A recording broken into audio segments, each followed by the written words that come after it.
Jurnalis keliling, bikin berita bila suka, kalau tidak bila terpaksa. Hahaha. Sahabat jurnalis keliling, kabar gembira bagi masyarakat Pauh yang selama ini kesulitan untuk mendapatkan jasa advokasi hukum.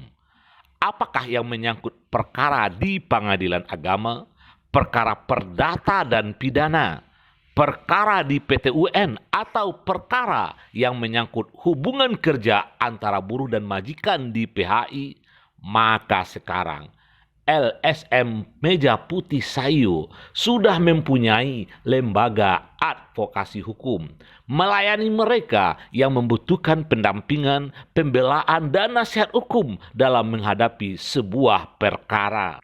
Hal ini disampaikan oleh Ketua LSM Meja Putih Sayu, Ramlan, pada acara arisan bulanan yang digelar di salah satu rumah anggota di Binuang di Kecamatan Pauh, Kota Padang, Kamis 10 September 2020. Arisan di kalangan anggota dan pengurus rutin dilaksanakan sejak LSM Meja Putih didirikan. Di samping sebagai ajang silaturahmi, juga ajang evaluasi terhadap kegiatan sosial kemasyarakatan yang sudah dan akan dilakukan. Di antara kegiatan rutin yang sudah dilakukan adalah sunatan massal, bantuan untuk orang duafa, dan kegiatan sosial lainnya.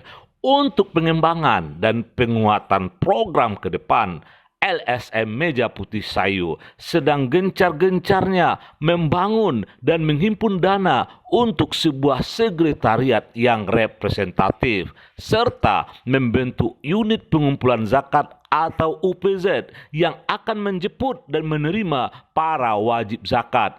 Apakah zakat pertanian, zakat hasil peternakan, dan zakat hasil usaha dan harta lainnya. UPZ di Meja Putih ini sengaja kita lahirkan dari bidan yang resmi dan legal, punya SK resmi, perpanjangan tangan dari UPZ. Selama ini kalau perpanjangan dari Basnas, kalau Basnas itu senang dia itu, karena setiap bulan dia di-store oleh pegawai negeri ya.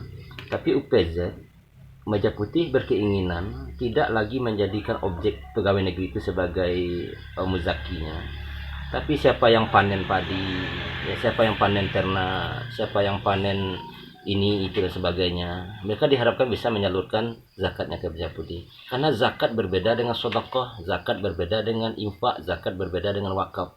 Alokasinya semua sama, mustahiknya jelas, muzakinya juga jelas. Maka wakaf, zakat misalnya padi, belum ada lembaga yang resmi menerima padi.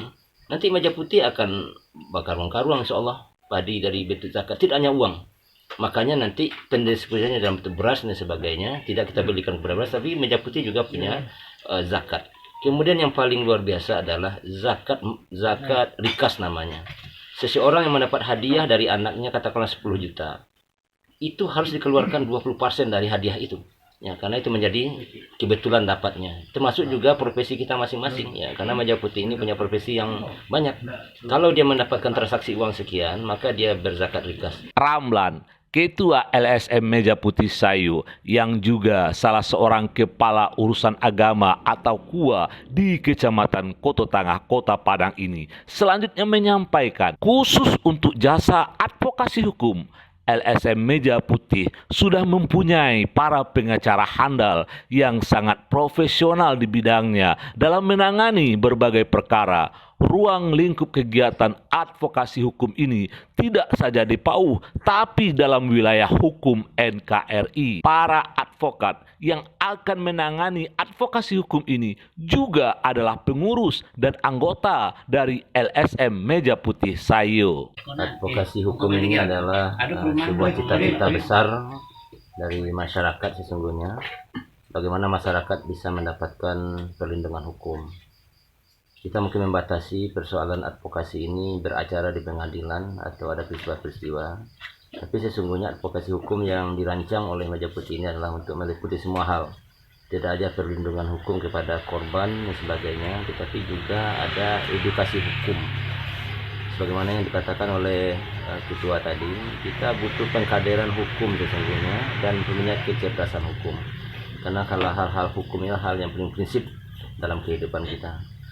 Dan ke depan yang akan mendapat advokasi hukum itu tidak hanya masalah harta, tapi orang tua sesungguhnya dia harus mendapatkan advokasi ketika ditelantarkan oleh anaknya. Ya, jadi meja putih akan mengambil segmen-segmen seperti itu, termasuk juga hak-hak dari masyarakat, katakanlah sosial rombengan. Apa yang katakan dengan sosial rombengan? Mereka yang tidak tahu hukum tapi terdampak dengan hukum, tapi tidak punya penyaluran hukum. Meja putih akan hadir dengan elegan untuk membela seperti itu. Alhamdulillah, meja putih hari ini diketuai oleh pengacara aktif dan mereka itu sesuai dengan prosedur hukum yang ada. Itu izinnya sudah ada dan insya Allah pengalaman juga biasa. Kemudian untuk berikutnya akan ada nanti sejenis diskusi hukum di meja putih dan kita akan datangkan pakar-pakar dari UNAN dan kita akan menjadi audien semuanya. Kami mohon nanti hal seperti ini bisa dipublikasikan. Kalau ada TV-TV lokal ataupun TV swasta dan sebagainya bisa untuk microwave ini lebih besar.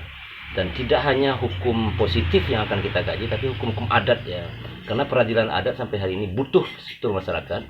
Karena kami tahu betul, karena kami juga orang hukum, ya, ada perkara yang ada di Mahkamah Agung tidak bisa diputuskan, lalu dikembalikan lagi kepada masyarakat adat. Nah, kesiapan ini tentu perlu kita diskusikan, apalagi barangkali kita termasuk negeri yang kuat adatnya di Sumatera Barat tahun ini. Terima kasih.